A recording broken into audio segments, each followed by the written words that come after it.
C'est là où il y a beaucoup plus de nombre de criminels. Le procureur, le parquetier, comme ici vous le dites, ne peut pas transmettre son dossier au procureur si encore il y a un seul doute permis. Et ça, c'est extraordinaire. C'est que les Français peuvent te prendre en garde à vue, te secourir. Non. Là, c'est pourquoi les Américains, ils font des enquêtes en deux, en duo, bien cravaté. En France, ils l'ont essayé, mais ils l'ont essayé par paire.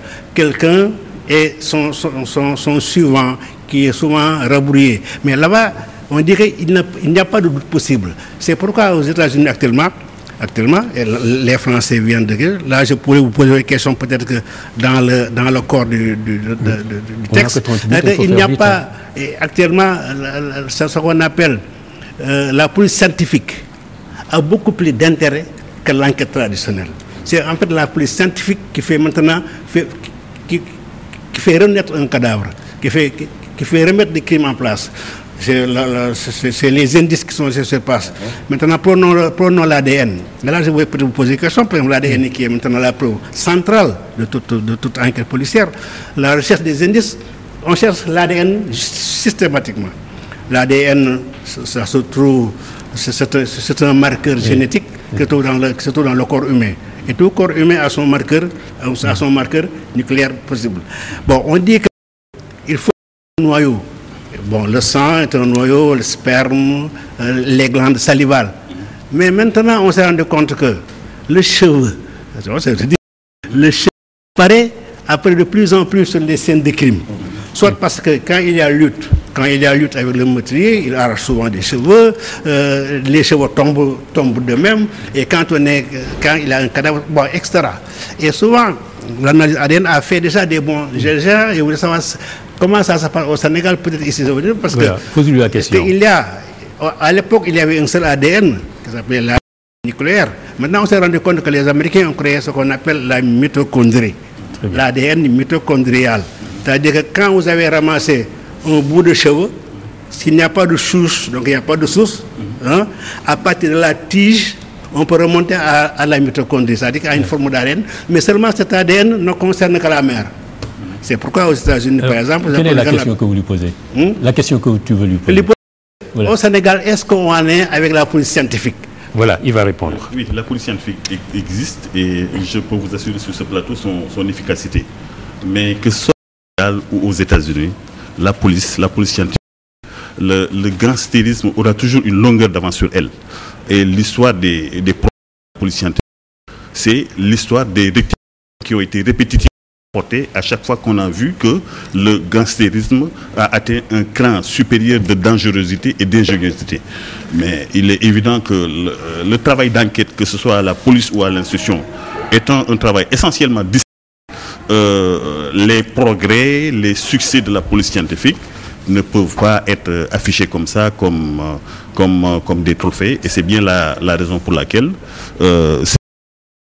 c'est qu'elle est là, elle est efficace, elle fait son travail correctement et puis elle évolue avec le temps. Vous l'avez dit vous-même, la scène se passe au début des années 1990, mais à l'époque, même la police scientifique, dans ses démembrements les plus avancés en termes d'investigation scientifique, n'était pas dotée de tous ces moyens d'investigation. La police française également ne disposait pas encore du fichier central.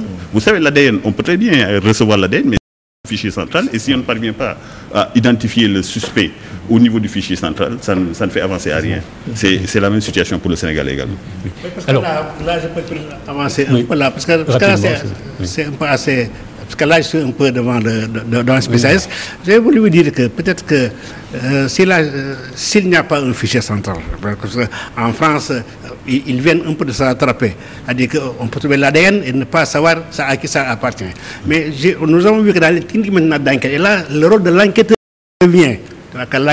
L'enquête doit provoquer la mise à la disposition de la justice d'une empreinte ADN par des filatures, etc. Est-ce que, je ne sais pas, est-ce que ça existe ici encore au Sénégal? Pourquoi je le dis? Est-ce que nos prisons ne sont pas encore remplies d'innocents? Voilà, maître, répondez. Est-ce que nos prisons ne sont pas remplies d'innocents? La réponse à cette question ne peut pas être direct dans la mesure où tous ceux qui sont dans les prisons n'ont pas fait l'objet de décisions de justice définitive. Bon, aussi longtemps que toutes les personnes ne sont pas jugées, on ne peut pas que la prison est remplie de personnes innocentes. Ce qui est à retenir, c'est les personnes qui n'ont pas encore reçu jugement d'une présomption d'innocence. Maintenant, il appartient à la justice de rendre des décisions définitives qui serviront de réponse à la question de savoir est-ce que ceux qui sont détenus à tort ou à raison. Oui. Alors, si on parle de l'intrigue qu'il y a dans ce roman Les Sanguinaires,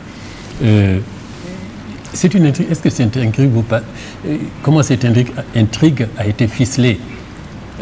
Par exemple, la vraisemblance dans cela, ce Libérien qui rencontre quelqu'un à l'église protestante.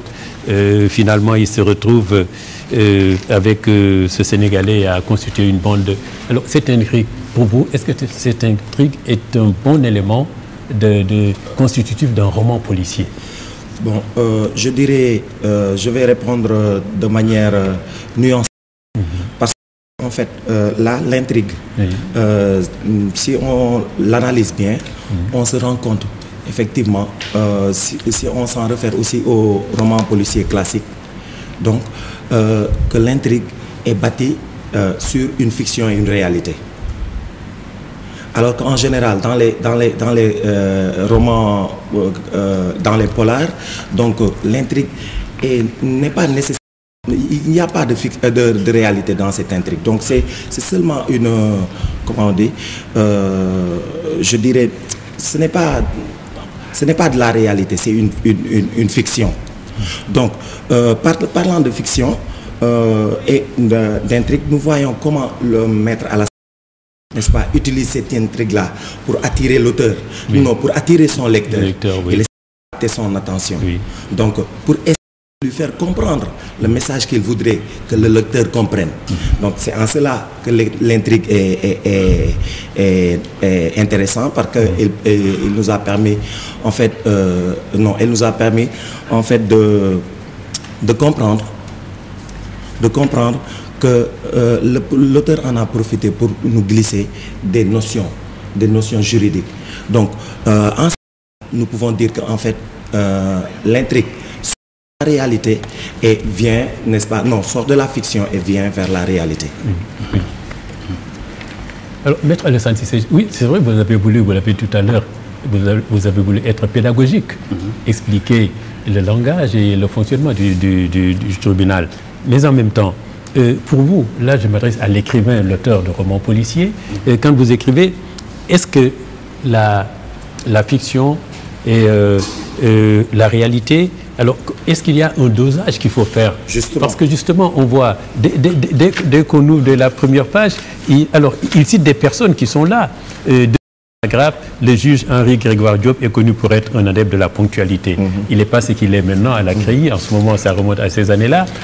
Je reconnais alors le nom du personnel de la magistrature, de Barros, qui est à la retraite maintenant, Ndongofal, et puis je ne sais même pas, peut-être que des avocats à l'époque. Alors, les aussi sont très bien identifiés. Les lieux où se passent les crimes, les villes. Alors, est-ce que le dosage, et même quand il cite sur la corniche Est, à côté, tout ça, la maison d'Ablaye Matar Diop. Alors, vous situez très bien, vous avez été très précis. Alors, le dosage entre la réalité et la fiction, comment vous l'avez utilisé? Est-ce que cela crédibilise le roman? Oui, les événements et l'enchaînement, je veux dire, des interventions de l'appareil judiciaire, chaque fois à la réalité. Hein. Oui. C'est vrai, donc je disais qu'elle a été romancée et la part de fiction est moindre dans cette affaire dans la mesure où elle se passe en dehors de l'enceinte judiciaire. La seule partie de ce livre qui comporte de la fiction, mais a été développée un peu pour capter le lecteur, pour mieux vers le suspense, mais l'événement judiciaire en tant que tel, j'ai été très fidèle à la réalité judiciaire. Oui. Ouais. Donc, et je disais également que les acteurs de ce série sont tous des personnes qui sont intervenues dans cette affaire judiciaire Et avec la collaboration de certains, d'ailleurs, je suis parvenu à écrire le livre dans la mesure où la plupart des informations m'ont été fournies par mes amis avocats, et puis également j'ai approché les magistrats qui sont intervenus dans cette affaire pour pouvoir la juger. On parle de M. Henri Grégoire Diop, mais un des acteurs principaux de ce livre, c'est de Barros qui a été le président de cette audience. Oui, bien sûr. Qui en son temps était une audience retentissante et captivante. C'est lui qui l'a présidé et il faudrait lui rendre hommage. Et je veux dire, le parquet dans cette affaire, que ce soit dès le début de cette affaire ou à la fin, c'est le juge François Diouf, aujourd'hui disparu, qui était le procureur, qui a été brillant dans cette affaire, qui a également été courageux. Et d'ailleurs, c'est le lieu de lui rendre hommage. Oui. Alors, est-ce que ça se termine condamnation à mort? À l'époque, vous écrivez, à l'époque, on était en plein débat sur la condamnation de la peine de mort plutôt, au Sénégal. On sait que l'un des malfaiteurs a été condamné à mort, mais l'autre, on ne l'a pas retrouvé. C'est le plus méchant, c'est lui qui s'échappe, on ne sait pas où il est. Le bateau, le Joola, on ne sait pas. Oui, pour dire mais on est à la fin, il faut être très bref maintenant. À la fin, oui. Mais c'est là pour dire pour le contenu que, en fait, on nous a appris depuis Explaya à la Sorbonne qu'un bon roman policier part toujours d'un fait divers réel. Effectivement. Attention, ça veut tout. D'ailleurs, c'est pourquoi Léon Mallet, vous le connaissez, avec Nestor Bourma, est enseigné dans les universités enfants. Pourquoi? Parce qu'il a pris chaque arrondissement de Paris. Et dans chaque arrondissement, il est pas à la police, il a pris un fait divers, il a fait un roman et avec son héros Nestor Bourma, Léon Mallet. Et là, mais bien que étant tiré souvent d'un fait réel, comme nous, notre genre, nous dans le roman d'espionnage, classique, lui, connaît, qui est encore beaucoup plus riche dans le genre, on dit toujours que l'essai doit être fictionnel. On doit le changer. On ne doit pas mettre... le cadre doit réel, le cadre doit être urbain. Parce qu'en fait, ce qui se passe dans le polar se passe en milieu urbain. On peut même dire que c'est la poussée de l'urbanité qui crée le crime, qui est le mobile du crime, qui est tous ces ingrédients. Là. Mais la procédure d'écriture, il y a les procédures d'écriture, doit revêtir un caractère fictionnel. Et c'est pourquoi il faut donner aussi un peu de teneur, il faut donner de l'espace pour permettre au lecteur, parce qu'en fait le lecteur, c'est un lecteur de genre aussi, qui lit les polars, il veut être un enquêteur, il a la peau d'un enquêteur, lui aussi en lisant il fait son enquête. C'est pourquoi l'enquête est primordiale. Et là, je viens donc à la fin, quand vous dites dans le dos que attendez le procès, il va y avoir des révélations qui vont vous glacer le sang. Moi, j'étais pressé de venir à la fin. Oui, moi aussi, j'ai attendu. Mais quand j'ai vu, j'ai dit que non, mais dans ce cas, le roman est faussé. Je vous dis pourquoi d'abord. On est à la fin maintenant. Hein. Oui, à la fin, à la fin. Oui, je à la fin. Pourquoi il dit à la fin? Je vais vous expliquer après. Voilà, je dis pourquoi c'est faussé. Parce que dans le roman policier criminel, il n'y a pas de procès. On ne tient pas de procès. Parce que le procès ne rentre pas dans le cadre générique, dans le cadre des polars. On coup d'un criminel, on l'a arrêté, on l'a livré. Très bien. C'est dans le cas. Dans le roman noir, on l'a tué, on l'a éliminé, parce que c'est un danger. Bon, ensuite maintenant, dans ce polar-là, donc, il y a un procès. Moi, je l'ai lu, en tant que... Mais j'ai dit que je n'aurais pas dû le lire, parce que ça doit... Mais si je ne lis pas, je ne vais pas savoir comment le roman-là a abouti. Mais le roman-là, je pense que c'est un avocat qui a dit que ces gens-là, ce sont des sanguinaires. C'est pourquoi on dit que sanguinaire. Mais ça ne se passe pas sanguinaire, il y a un sanguinaire. Et ce sanguinaire-là, parce que le roman... On est à la fin, il faut qu'il puisse répondre et qu'on puisse... Le roman, je voulais lui dire que le roman veut... Écoutez, mais le roman veut que le coupable soit pris. Très bien. Que la justice soit rendue aux hommes. D'accord. Ça, c'est l'esprit encore du polar. Alors, Maître Cissé. Mais là, on arrive à la fin, là, maintenant. Pour le suspense, rapidement. Oui, vous allez conclure après. Voilà. Donc, pour le suspense, je voudrais dire que il a été utilisé pour justifier le dernier chapitre que vous avez appelé épilogue. Parce que dans ce chapitre-là, chacun y va de son propre commentaire. Hein. Oui, c'est ça. Voilà. Donc, et moi, je dis encore, et j'ai pensé qu'en fait, il a été utilisé à des fins commerciales. Pour poursuivre Juste pour suivre le roman. Parce que celui qui lit le roman, mais il attends, On a arrêté les autres criminels, les autres coupables, et celui-là, il est dans la nature. Donc, monsieur Maître